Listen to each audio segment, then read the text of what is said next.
The city lights burned through the night, reflected on the windows of a glass tower that touched the clouds.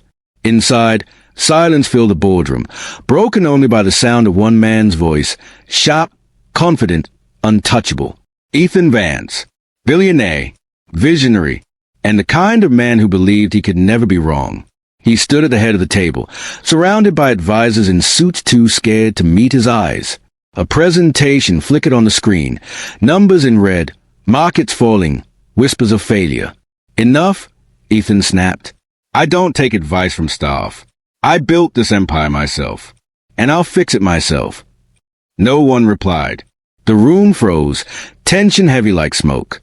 Then, slowly, chairs moved back, footsteps echoed, and one by one, everyone left. Outside the glass door, a woman bent down to clean a spilled cup of coffee. Her uniform was simple, her hands rough from work, but her eyes, calm, deep, observant. Carrot stories no one cared to hear. Grace, the maid, the only person in the building who didn't flinch when he shouted. As Ethan walked past her, their eyes met for a second. Pride against patience.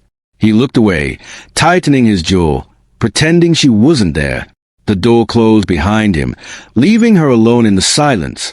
She looked up at the massive company logo above the marble wall and whispered, almost to herself, "Even the tallest towers fall, sir, when they stop listening to the ground." Thunder rolled outside. The empire that thought it would never break had just started to crack. Morning sunlight filtered through the tall glass windows, casting reflections of gold across the marble floor. The office buzzed with motion, assistants carrying files, executives rushing through hallways, the air thick with pressure and pride. Ethan Vance walked through the lobby, suit crisp, eyes straight ahead, a man the world respected but no one truly knew. Every step announced authority, every glance demanded silence. As he passed, employees lowered their heads, whispering only when he was gone. "He hasn't slept in days," one said softly. "He's obsessed with control," said another. In the corner, Grace stood beside her cleaning cart, polishing the same glass she'd wiped 100 times before. She watched him walk past, the same man who had once shouted at her for speaking without being asked. Still, she smiled politely, her eyes kind, unbothered. Later that day, chaos struck the boardroom again. The marketing head presented new losses, millions gone in a single quarter. Ethan slammed his hand on the table. "How is this possible? We just expanded last month." No one had the courage to answer. His voice echoed through the room, cold and sharp. Outside, Grace could hear him shouting. She paused her work, listened for a moment, then quietly stepped away. She didn't want to intrude, but something in her heart whispered that this man's downfall was closer than he realized. As she entered his office to clean that evening, she noticed an open report on his desk. Numbers wrong, patterns repeating, a mistake no one else had caught. She frowned, hesitated, then gently tore a piece of paper from a notepad and wrote a single line. "Sir, please check page 7 again. Some things aren't as strong as they look." She placed it beside his computer and left without a word. That night, when Ethan returned, he saw the note. He read it once, then laughed under his breath. Advice from a maid? Unbelievable. He crumpled it and threw it away. But even as he turned off the lights, his eyes drifted to the trash can, to that little piece of paper, glowing faintly under the lamp. For the first time, doubt flickered in his mind. 3 weeks later, the empire that once looked unshakable began to tremble. News anchors talked about falling stocks. Client pulled out of contracts. Every morning, Ethan woke up to another email with the same subject line, urgent losses. He stormed through the building like a man trying to outrun his own shadow. Meetings stretched for hours, voices rose, fingers pointed, excuses poured in. But the numbers kept bleeding red. His advisors fed him half-truths, promising recovery. He believed none of them. At night, he sat alone in his glass office, staring at the city that once cheered his name. Behind the thick walls, Grace continued her quiet walk. She saw the exhaustion in his eyes each time he passed by, the mask cracking bit by bit. She wanted to help, but she remembered his words, "I don't take advice from staff." So she stayed silent, cleaning up after the chaos of meetings that fixed nothing. One evening, she found his door half open. Inside, Ethan stood facing the window, a glass of whiskey in his hand, phone buzzing nonstop. His reflection looked like a stranger, tired, angry, defeated. He threw the phone onto the couch and whispered, "They're all useless, every single one." Grace froze, unsure whether to stay or leave. Then she did what she always did. She picked up the scattered papers on his desk, stacked them neatly, and turned to go. He noticed her in the reflection. "Why are you still here?" he asked quietly. "Because someone has to keep things clean, sir," she replied softly. He turned, eyes red, voice sharp. "You think wiping glass can save my company?" She didn't flinch. "Sometimes, sir, when the glass is dirty, you stop seeing what's really outside." He stared at her for a long moment, silent, almost disarmed. Then he waved his hand dismissively. "Go home."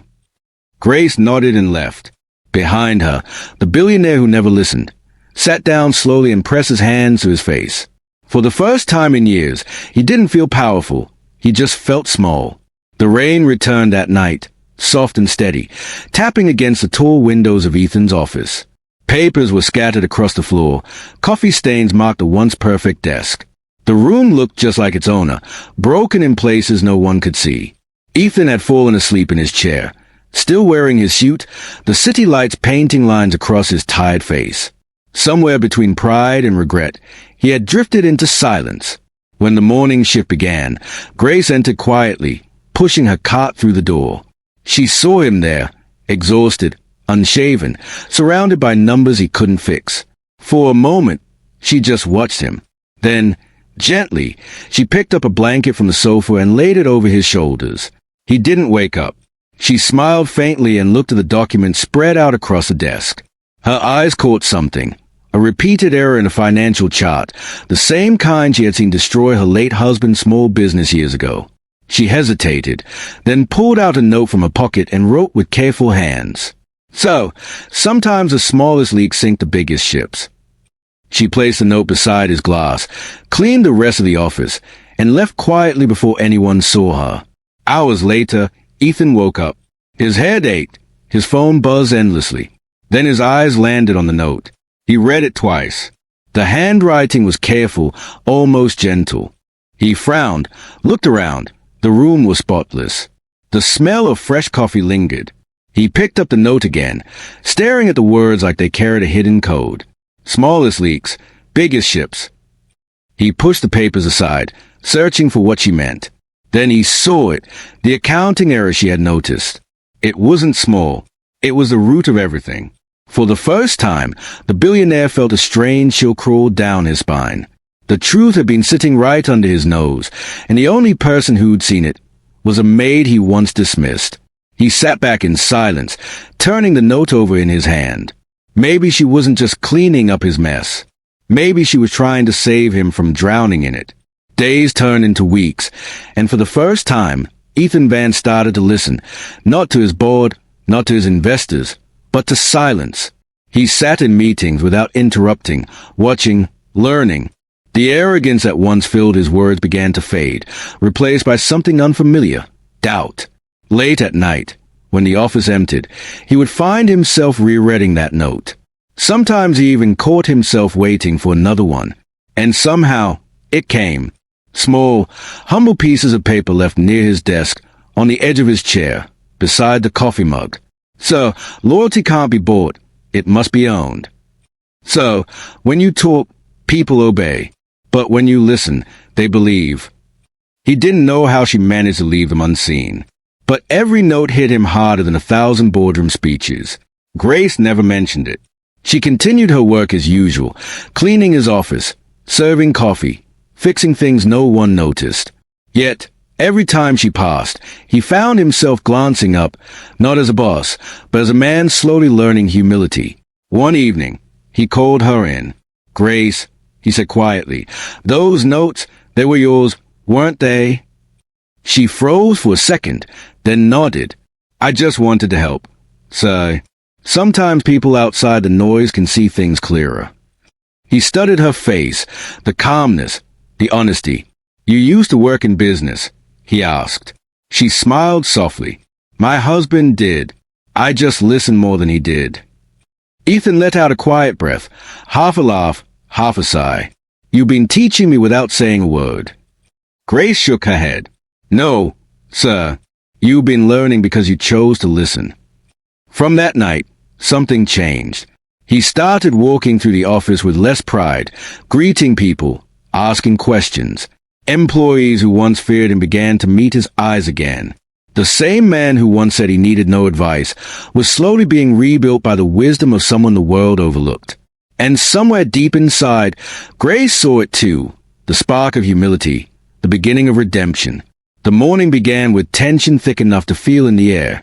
The company's name flashed across every news channel, not for success this time, but for scandal. A rival corporation had leaked private information, twisting numbers, spreading rumors. Investors were pulling out. Stocks plummeted like falling glass. Inside the office, chaos returned. Executives shouted. Phones rang nonstop. Screens blinked red. Ethan walked into boardroom, his heart pounding but his voice steady. Everyone calm down, he said, though he could barely calm himself. We'll find a way through this. But behind his composed tone, fear crawled in. The empire was collapsing faster than before. One of his senior partners slammed a report onto the table. We're done, Ethan. There's no recovery from this. The takeover offer is already on the table. Sign it before we lose everything. Ethan stared at the paper, his own name printed above the word surrender. The room blurred. He could almost hear echoes of his own arrogance. I don't take advice from staff. Those words felt like poison now.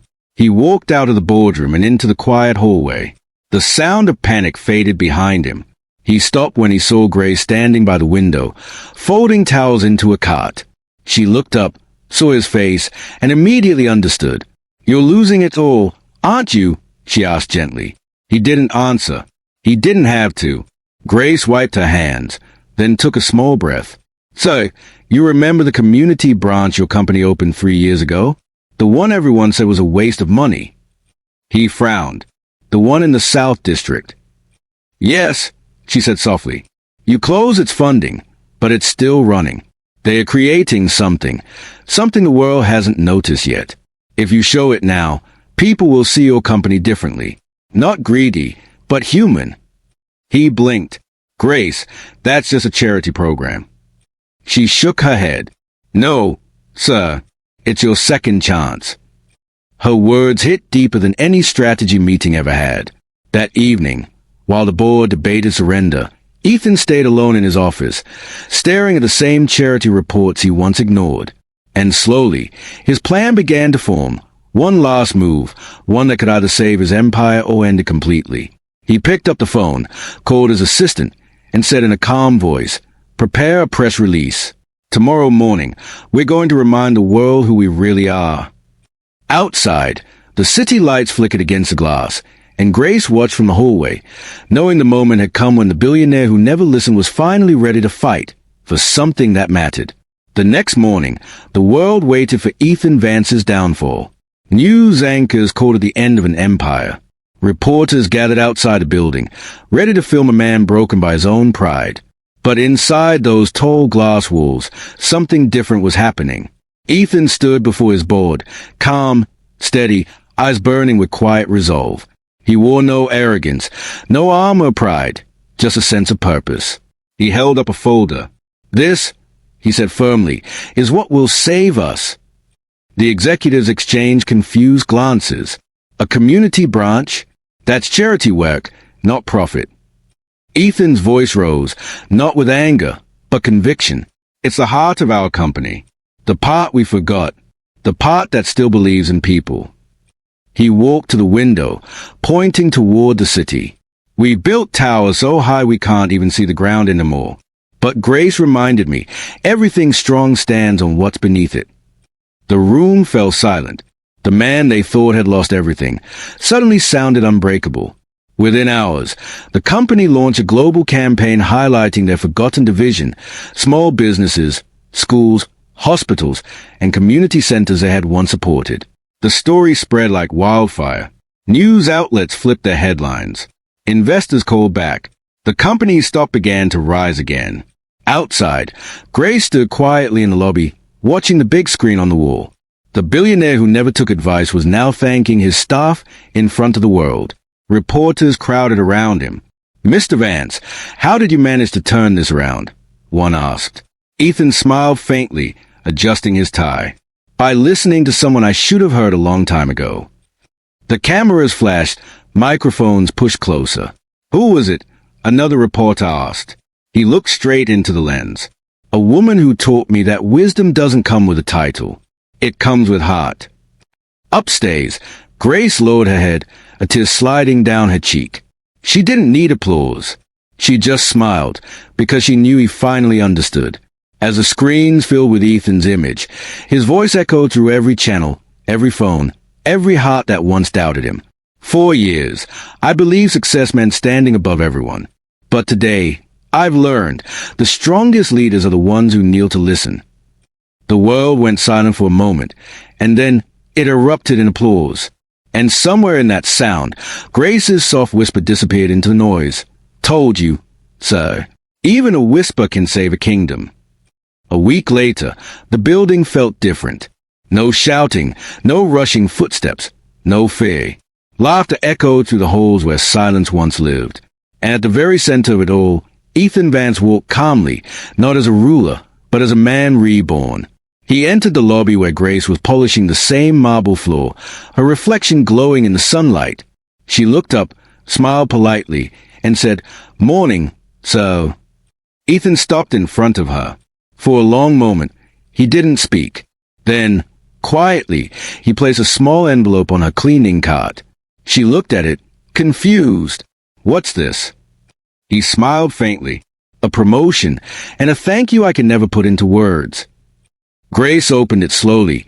Inside was a new ID card, her name printed in gold beneath a new title, Advisory Consultant, Community Development Division. Her hands trembled. "Sir, I don't know what to say." Ethan shook his head. "You already said everything that mattered." The staff gathered around, clapping softly as Grace tried to hide her tears. Ethan looked at them all and said, "This company stands today because one woman reminded me to listen.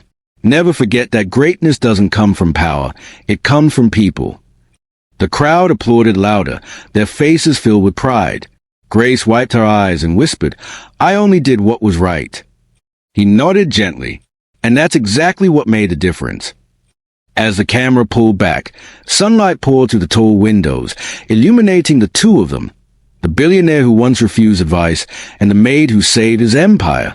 Outside, the city moved on, brighter, softer, alive again. And in the quiet hum of that moment, Grace's voice lingered like a prayer. When hearts learn to listen, even empires find their soul again. The screen faded to black.